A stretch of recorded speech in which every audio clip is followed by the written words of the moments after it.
Our story begins with the arrival of Kang Hoo-young in Korea after 10 long years abroad. This is not a permanent move, as he's on a working visit to the Korean branch of the company he works for. Hoo-young is not in a rush to reconnect with friends and acquaintances from his past. But he does make time to honor a friend's blind date arrangement, and this is where he makes his first reconnection with his past. At the blind date, Hoo-young meets our heroine, Lee Hong-ju, and he instantly recognizes her from their high school days. But Hong-ju doesn't seem to recognize him, and she's here for a blind date of her own. This encounter gives us a sense that Hoo-young has a lingering attachment to whatever past he had with Hong-ju. But this is not the case with her. They run into each other again when he intentionally approaches her at a food stall, and while she admits she recognized him, her indifference still shines through. She spits out her drink in surprise. To help us understand why Hoo-young and Hong-ju have different reactions to meeting each other, the drama takes us back 10 years to their high school days.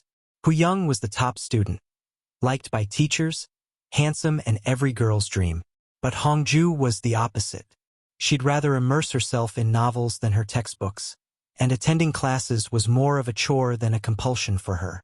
Hoo-young and Hong-ju's meeting involved him reluctantly waking her up on the bus when they arrived at the stop for school, and him refusing to be used as an excuse for her late arrival. With his golden boy ticket and his leg in a cast, Hoo-young gets a pass, but Hong-ju gets punished for coming late.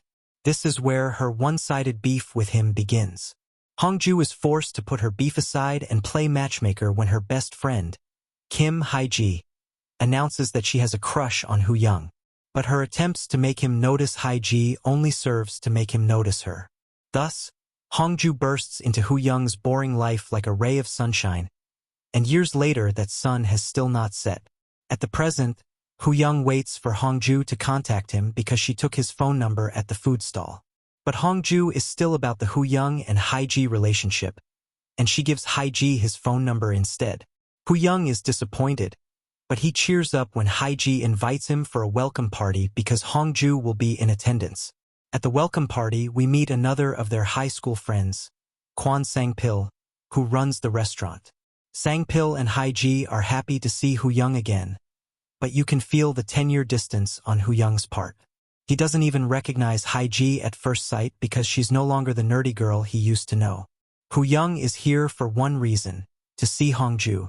But Hong-ju is running late due to a work errand, and it is on this errand that she runs into Bang Joon-ho, a famous writer. Hong-ju has been a Joon-ho fan since high school, but now there's a tense vibe between them. And as we'll come to learn, Joon-ho was Hong-ju's first love and ex-boyfriend who ditched her 3 years ago before leaving abroad. Hong-ju arrives at the welcome party totally drunk, and by this time her fellow lightweight, Hae-ji, is also drunk. Coincidentally, Hoo-young and Hong-ju live in the same area, and Sang-pil hands Hoo-young the responsibility of getting her home safe. Before they part ways, Sang-pil tells Hoo-young not to leave town without saying goodbye like he did back then. During their walk home, Hoo-young and Hong-ju pass by their high school, and she recalls their meeting. But in her version, she's the one who woke him up in the bus, and he's the villain who left her stranded at the school gate. For someone who picked up on Hoo-young's non-smiling and no facial expressions vibe in high school, we get a sense that Hong-ju might not have been totally indifferent to him back then. And now, she admits that she's glad he's back. Hong-ju brings up a quote from a Joon-ho book she read in high school. A first love is special because there's only one lifetime. Hong-ju says that a first love is like frozen food. Once defrosted, the first love will reach the expiration date, and never be able to remember them with the initial feeling they had. Long story short, one should never see their first love again. Hong-ju and Hae-ji meet up the next morning, and Hae-ji scolds our heroine for showing up late and drunk to Hoo-young's welcome party. Hong-ju apologizes, and Hae-ji tells her to send the apology to Hoo-young's doorstep, since she just so happens to live on the first floor of his house. But Hong-ju isn't aware of this yet. The girls pause to trash-talk Joon-ho, before the conversation shifts back to Hae-ji and her delightfully crush on her first love, Hoo-young. But he is currently roping his housemate and uncle, Baek-wook, into arranging for his first love to show him around town. Hong-ju agrees to this since she and Wook are neighboring besties and all. But for some reason, Wook assumes Haiji is Hoo-young's first love since he somehow knows they attended the same high school. And he wonders why Hoo-young wants to spend time with Hongju instead of Haiji. There's a broad term for nephew and niece in Korean, and Hongju assumes Uncle Wook was referring to a niece.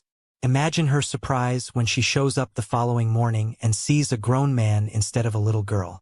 It's too late to back out, so Hongju reluctantly rolls along with the situation. Hoo-young and Hongju have a fun date hangout at the theme park, but he loses a bet and ends up as her servant for the rest of the day. And while his job is to take pictures of her, he captures her more with his eyes than with the camera. On the ride home, Hongju admits that she had a great time. About what you said the other day, Hoo-young begins, and he's referring to when she said he should never see his first love again. But Hongju assumes he's talking about something else she said, and their different conversations in the same discussion almost leads to him blurting out that she's his first love.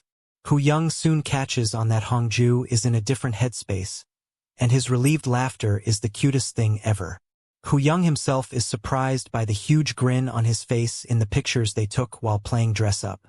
But that's what happens when you're with the person who lights up your world, and now he's looking forward to their next outing.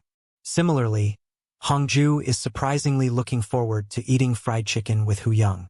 But she gaslights herself into believing that her heart flutters at Hoo-young's attempts to shield her from the rain simply because she is sexually frustrated. Hongju lands her next assignment at work, the animation for their 10th anniversary.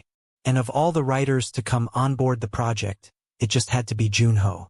For someone who dumped Hongju without a backward glance, Junho seems to have no problems acting cool and civil around her. It's pretty shameless how he thinks he can just waltz back into her life. That's it for this recap. Make sure to like and subscribe for more recaps and reviews of your favorite dramas. Don't forget to hit the notification bell so you never miss an update. Leave your thoughts in the comments and let me know which drama you'd like me to cover next. Thanks for watching, and I'll see you in the next episode.